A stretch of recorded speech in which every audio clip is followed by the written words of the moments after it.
थे बेटा? नंबर्स पढ़ रहे थे। और नंबर्स में आपने देखा था, सबसे पहले मैंने आपको बता दिया था रियल नंबर। सबसे पहले मैंने आपको कौन सा नंबर बताया था? Real number.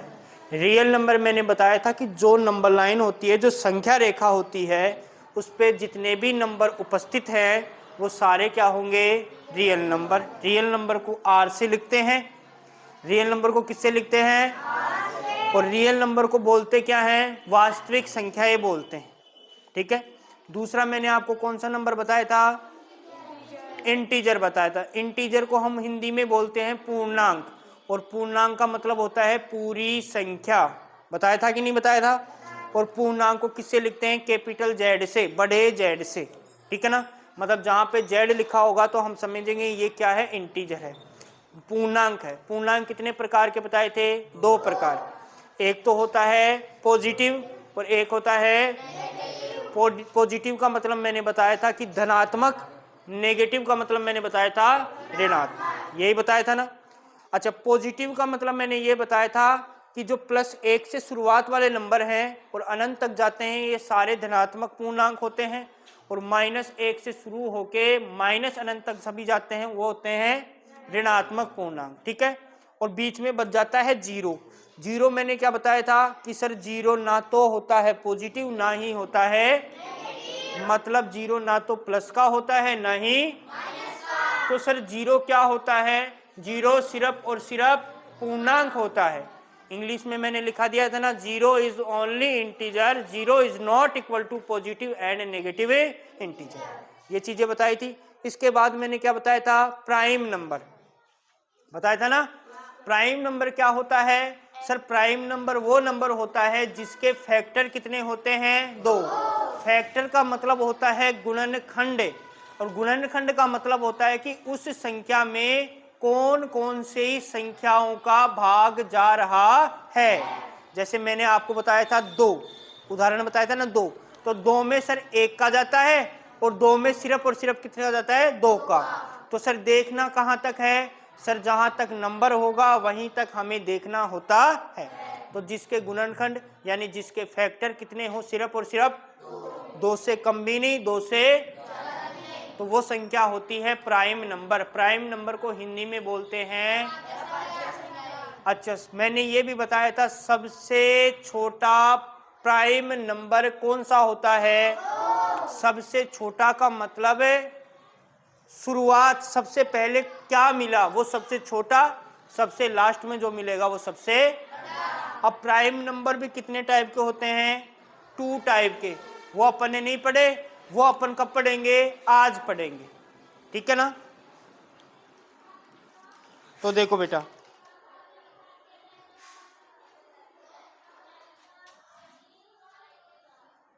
अब पढ़ रहे हैं अपन प्राइम नंबर। ध्यान देना बेटा, इधर है ना प्राइम नंबर। प्राइम नंबर को हिंदी में क्या बोला बेटा मैंने? अभाज्य, अभाज्य, यही बोला ना। और इसकी डेफिनेशन भी मैंने बता दी थी कि जिसके फैक्टर, फैक्टर का मतलब है गुणनखंड कितने हो? 2, सिर्फ और सिर्फ 2, 2 से ज्यादा नहीं, 2 से, तो वो संख्या क्या होगी? प्राइम नंबर, अभाज्य संख्या होगी। अब सबसे छोटा अपने को अभाज्य संख्या पूछे तो हम बता देंगे कौन सा होता है। अच्छा, ये कितने प्रकार का होता है सर? 2 प्रकार का। कितने प्रकार का? सर एक कौन सा, दूसरा कौन सा? तो अपन लिखते हैं कि सर जो प्राइम नंबर होता है अभाज्य संख्या वो कितने प्रकार की होती है? पहली कौन सी होती है? सहभाज्य संख्या। कौन सी? सहभाज्य।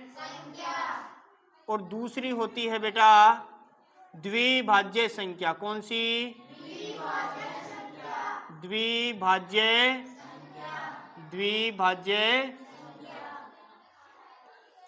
बोलो कोई दिक्कत? अब सहभाज्य संख्या को इंग्लिश में क्या बोलते हैं? तो इसको बोलते हैं को प्राइम नंबर। को प्राइम, को प्राइम, और इसको बोलते हैं tween prime, tween prime English और हिंदी दोनों में मैं आपको पढ़ा रहा हूँ प्रेजेंट टाइम में, ठीक है ना। मैंने बताया कि प्राइम नंबर कितने प्रकार के, एक को प्राइम नंबर, दूसरा ट्वीन प्राइम। को प्राइम नंबर को बोलते हैं सहभाज्य संख्या, ट्वीन प्राइम नंबर को बोलते हैं द्विभाज्य। अब ये होती क्या है, हम कैसे पहचानेंगे कि सर को प्राइम नंबर क्या होता है, ट्वीन प्राइम नंबर क्या होता है, हम कैसे पहचाने? तो बेटा पहचानने का तरीका मैं बता देता हूं। अगर को प्राइम नंबर होगा तो इसकी डेफिनेशन आपको याद करने की आवश्यकता नहीं है। सहभाज्य संख्या होगी तो उसका HCF कितना होगा, हमेशा 1। HCF कितना होगा, 1। जिन दो संख्याओं का HCF 3, संख्याओं का HCF 4, संख्याओं का HCF कितना हो, 1, तो इसका मतलब वो कैसी संख्या है, सहभाज्य। दूसरा द्विभाज्य संख्या किसे कहते हैं? तो सर इसको देखने के लिए हमें कितनी कंडीशन लागू करनी पड़ती हैं, 2। सर पहली कौन सी कंडीशन है? पहली कंडीशन है कि जो संख्या होगी वो अभाज्य संख्या होनी चाहिए। संख्या कैसी होनी चाहिए? मतलब जो भी नंबर होंगे वो प्राइम नंबर होने चाहिए। जो भी नंबर होने चाहिए वो कैसे नंबर होने चाहिए, प्राइम नंबर। एक कंडीशन हो गई। दूसरी कंडीशन है सर उनका जो अंतर है, अंतर का मतलब डिफरेंस कितने का होना चाहिए, मतलब जो संख्याएं होंगी उनका जो अंतर होगा, अंतर का मतलब माइनस कितना होना चाहिए, तो वो संख्या क्या कहलाएगी, द्विभाज्य। अब सर हमें उदाहरण देके बताइए आप, ऐसे हमें समझ में नहीं आया है तो हमें आप उदाहरण दीजिए और फिर बताइए कि बताओ सहभाज्य संख्या कौन सी है, द्विभाज्य संख्या कौन सी है। तो सर इसके उदाहरण ले लो। तो सर सबसे पहले मैं इसका उदाहरण ले लेता हूं, इसका एग्जाम्पल ले रहा हूं। एग्जाम्पल का मतलब उदाहरण ले रहा हूं। मैंने संख्या ली, जैसे मैंने लिया 5 और 6। मैंने कहा कि बताओ ये संख्याएं सहभाज्य संख्या है, द्विभाज्य संख्या है, मतलब को प्राइम नंबर है या फिर ट्वीन प्राइम नंबर है, बताओ मुझे ये कैसे नंबर हैं। तो आप क्या कहोगे, सर अगर इनका HCF कितना है, 1, तो हम कह देंगे को प्राइम नंबर अर्थात सहभाज्य संख्या है। अगर इनका डिफरेंस आए कितने का, 2 का, और दूसरा कि ये प्राइम नंबर हो, प्राइम नंबर का मतलब इनके फैक्टर कितने होने चाहिए, सिर्फ और सिर्फ। तो सर देखो 6 में से 5, बड़ी में से छोटी घटाएं तो 6 में से 5 गया तो कितना आया, 1। हमें कितना चाहिए था, इसका मतलब ये दूसरा वाला तो नहीं है। तो सर इसको चेक करो पहले वाले को। तो सर HCF कैसे निकालेंगे, HCF निकालने का तरीका सीधा सीधा बता देता हूं मैं। अब यहाँ पे कितना है, 5, तो 5 के फैक्टर करो, 5 के गुणनखंड करो। तो सर 5 के गुणनखंड का मतलब 5 में किस किस का जाता है, 1 का तो सभी में आए, तो सर 1 का तो जाएगा ही। 5 में 2 के पढ़ में आता है क्या, 3 के में, 4 के में, 5 के में तो आता है ना, तो 5 के में आ गया। अब देखना कहां तक है, जहां तक संख्या है वहीं तक देखना पड़ेगा। तो इसके गुणनखंड आ गए 5 के 1 और ऐसे ही 6 के करो। तो सर 1 का तो सभी में जाता है क्या, अब बताओ 1 के बाद 2 में आता है क्या, 6, 2 तिया 6, 2 3 जा 6। सर 2 की टेबल में आता है कि नहीं आता। अब चलो 3 में आता है क्या, 3 दूना 3 2 जा 6। चलो 3 में भी आता है कि नहीं आता, आता है। अब चलो 4 में आता है क्या, 5 में आता है क्या, 6 में आता है क्या, 6 कम 6 1 जा 6। अब HCF निकालना है ना। HCF का मतलब होता है जितनी भी अपने पास संख्याएं हैं उन दोनों संख्याओं में सेम नंबर क्या है। तो आप देखोगे और आपको पता चल रहा है कि सर सेम नंबर अगर हम देखना चाहें तो एक तो है, देखो यहाँ पे भी 1 है और यहाँ पे भी क्या है, ये दोनों सेम है ना। इसके बाद यहाँ पे 2 है, इधर 2 है क्या, 3 है, इधर है क्या, इधर 6 है, इधर है क्या। 1 के अलावा कुछ और है क्या सेम नंबर, जो सेम नंबर होता है वही HCF होता। तो इसका सेम नंबर कितना है, 1, तो इसका HCF भी कितना है, कितना है, और सर जिसका HCF 1 होता है वो नंबर कैसा होता है? को प्राइम नंबर को हिंदी में बोलते हैं सहभाज्य। अब हमें अगर कोई देगा तो हम सीधा सीधा बता देंगे कि को प्राइम नंबर है कि नहीं है। बता दोगे कि नहीं? अब सर इस वाले का उदाहरण और बता दीजिए, सेकंड वाले का उदाहरण और बता दीजिए इसका। तो इसका उदाहरण ले ले बेटा, एग्जाम्पल। तो सर उदाहरण लेते हैं अपन, जैसे ले लिए 11 और 13। 11 और 13। मैंने कहा कि बताइए ये नंबर कैसा? तो आप कहोगे सर इसका उदाहरण लिया है ना, तो इसकी कंडीशन क्या है? पहली कंडीशन कि संख्या कैसी होनी चाहिए, जो भी अपन संख्या ले वो कैसी होनी चाहिए? अभाज्य, मतलब प्राइम नंबर होने चाहिए। प्राइम नंबर क्या होते हैं? जिसके फैक्टर कितने होते हैं? सिर्फ और सिर्फ। अब आप देखो कि एक तो है 11 और एक है, तो पहले तो ये चेक करो कि ये प्राइम नंबर हैं या फिर नहीं है। तो सर प्राइम नंबर चेक करने के लिए हमें क्या करना पड़ता है? फैक्टर करने पड़ते हैं। तो सर 11 में देखो 1 का भाग जाता है क्या? तो फैक्टर 1 हो गया। इसके बाद 11 2 के पाड़े में आता है, 3 में, 4 में, 5 में। सर किसी में नहीं आता, सिर्फ और सिर्फ किस में आता है? तो इसके कितने फैक्टर होंगे? इसका मतलब ये तो कैसा नंबर है? अभाज्य संख्या है, प्राइम नंबर है। अब ये भी प्राइम नंबर होना चाहिए। तो 13 में देखो 1 का तो जाएगा, इसके अलावा 13 किसी के पाड़े में भी नहीं आता। 13 सिर्फ और सिर्फ किस में आएगा? 13 के पाड़े में ही आए। तो सर ये भी कैसा नंबर है? अभाज्य नंबर है, प्राइम नंबर है। इसका मतलब पहली कंडीशन तो हमने पास कर ली है। अब दूसरी कंडीशन क्या है कि सर जो अंतर है, अंतर का मतलब डिफरेंस है, वो हमेशा कितने का होना चाहिए? सो बड़ी संख्या कौन सी है दोनों में? 13। छोटी कौन सी है? और 13 में से 11 को कम कर देते हैं, बचता कितना है? 2 ही बचता है ना। तो अंतर भी कितने का आ गया? ये कंडीशन भी सही हो गई। इसका मतलब ये दोनों नंबर कैसे नंबर है? द्विभाज्य नंबर है। द्विभाज्य नंबर को इंग्लिश में बोलते हैं ट्विन प्राइम। तो सर ये दोनों नंबर हमें पता चल चुके हैं, ये दोनों नंबर कैसे हैं? Twin prime. और ट्विन प्राइम नंबर को हिंदी में बोलते हैं द्विभाज्य। द्विभाज्य। बोलो कोई दिक्कत है क्या? नहीं है ना। अब चलते हैं बेटा रेशनल नंबर में। किसमें? मैं ज्यादा नहीं पढ़ा रहा आपको, थोड़ा थोड़ा पढ़ा रहा हूँ, लेकिन आप लोग उसको रेगुलर पढ़ना है आपको, समझ गए ना? ऐसे नहीं इसकी तरह फोन करवा दो घर वालों से, सर आज का याद नहीं हुआ है। बेटा सब याद होता है, करते हैं तब। पढ़ते भी हो क्या घर जाके? अब चलते हैं बेटा आगे वाले नंबर में। आगे वाले नंबर का नाम है रेशनल।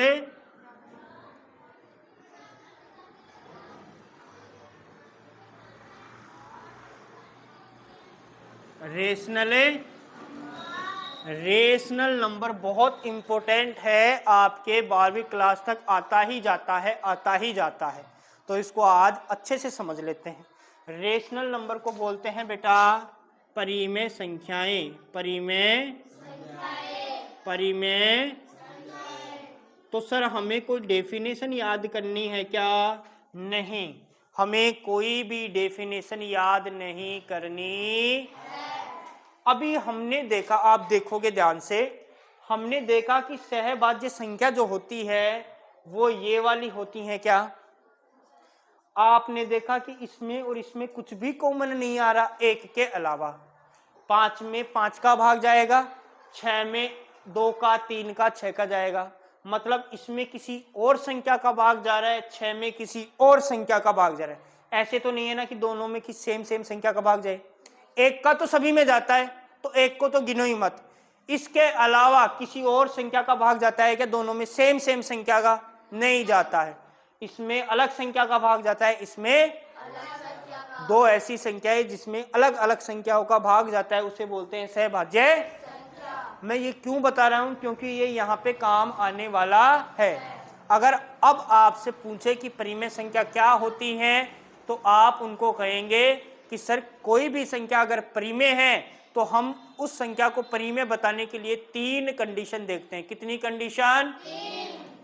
सर पूछे आपसे बताओ वो 3 कंडीशन क्या है, तो आप बताओगे कि सर जो पहली कंडीशन है ना, पहली कंडीशन वो ये है कि संख्या p बटे q के रूप की होनी, मतलब न्यूमिनेटर बटे में डिनोमिनेटर होना, मतलब अंश व हर होना, मतलब संख्या के नीचे संख्या होनी, समझे? एक कंडीशन। दूसरी कंडीशन क्या है, आपसे सर ने पूछा हमें दूसरी कंडीशन के बारे में बताओ। हम बता देंगे कि जो नीचे वाला मान है, नीचे क्या है? क्यों? इसका मान जो है वो कुछ भी हो सकता है लेकिन 0 नहीं हो सकता। नीचे वाले मान की जगह सर कुछ भी आ सकता है लेकिन नीचे कभी 0 नहीं हो सकता। डिनोमिनेटर में कभी 0 नहीं आएगा, हर में 0 नहीं आएगा, नीचे कभी 0। सर 2 कंडीशन पता चली। तीसरी कंडीशन क्या है? सर तीसरी कंडीशन एक और है जो कोई बताता नहीं है। एक तो है हमारे पास संख्या p, एक है हमारी संख्या q। ये दोनों संख्याएं होनी चाहिए इंटीजर। क्या होनी चाहिए? इंटीजर का मतलब है पूर्णांक, पूर्णांक का मतलब है पूरा अंक, ठीक है ना? ये 3 कंडीशन अगर किसी संख्या में लगेगी तो हम कह देंगे वो संख्या क्या है? रेशनल नंबर है, परिमेय संख्या है। तो सर हमें उदाहरण देके आप समझाओ। तो सर मैंने उदाहरण लिया, यहाँ पे एग्जाम्पल लिया 1। मैंने कहा बताइए 5 रेशनल नंबर है या फिर नहीं है। तो सर हमें इसको चेक करना पड़ेगा। चेक करने का मतलब ये 3 कंडीशन देखनी पड़ेंगी, ये लागू हो रही है इसमें या नहीं हो रही है। तो सर हम लागू करने के लिए देखो 5 के नीचे कुछ भी नहीं है, कुछ भी नहीं है तो हम इसके नीचे 1 लगा सकते, इससे कोई प्रभाव नहीं पड़ता है। 5 बटे 1 का मतलब भी 5 ही होता है, कोई दिक्कत? अब चलते हैं हमें। सबसे पहली कंडीशन क्या है? सर संख्या होनी चाहिए p बटा q के रूप की। तो सर ये ऊपर वाला p हो गया, नीचे वाला q हो गया। मतलब क्या है? ये न्यूमिनेटर हो गया, ये डिनोमिनेटर।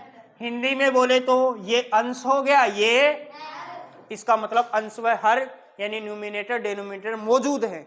इसका मतलब पहली कंडीशन तो अपनी सही हो गई। दूसरी कंडीशन हम देखेंगे कि जो क्यू है, क्यू का मतलब नीचे वाला मान 0 नहीं होना चाहिए और कुछ भी हो सकता है। तो सर नीचे 0 तो नहीं है, तो नहीं है तो होना भी नहीं चाहिए। कुछ भी हो सकता है तो कुछ का मतलब 1 2 3 कुछ भी हो सकता है लेकिन 0 नहीं होना चाहिए, तो 0 नहीं है। इसका मतलब ये कंडीशन भी अपनी क्या हो गई? तीसरा इसने क्या बोला कि p का मतलब ऊपर वाली संख्या, q का मतलब नीचे वाली संख्या, दोनों संख्याएं क्या होनी चाहिए? इंटीजर। इंटीजर का मतलब पूर्णांक, पूर्णांक का मतलब पूरी होनी चाहिए। तो सर 5 पूरा होता है, 1 पूरा होता है, इसका मतलब तीसरी कंडीशन भी अपनी क्या हो गई? तो बताओ यह परिमेय संख्या है कि नहीं है? तो हम लिखेंगे सर, इंग्लिश में तो लिखना चाहें तो लिखेंगे दिस इज रेशनल नंबर, और हिंदी में लिखना चाहें तो हम लिखेंगे यह एक परिमेय संख्या। आपने जो आज पढ़ा है वो हमें अच्छी तरह से समझ में आ गया है, इसको हम आज ही जाके पढ़ लेंगे और अगर आप हमें कल पूछोगे तो हम आपको अच्छी प्रकार से बता पाएंगे। नहीं हम जाके वीडियो और देख लेंगे और अच्छे से और समझ लेंगे। समझे कि नहीं समझे? तो इसको छाप लो अब जल्दी से।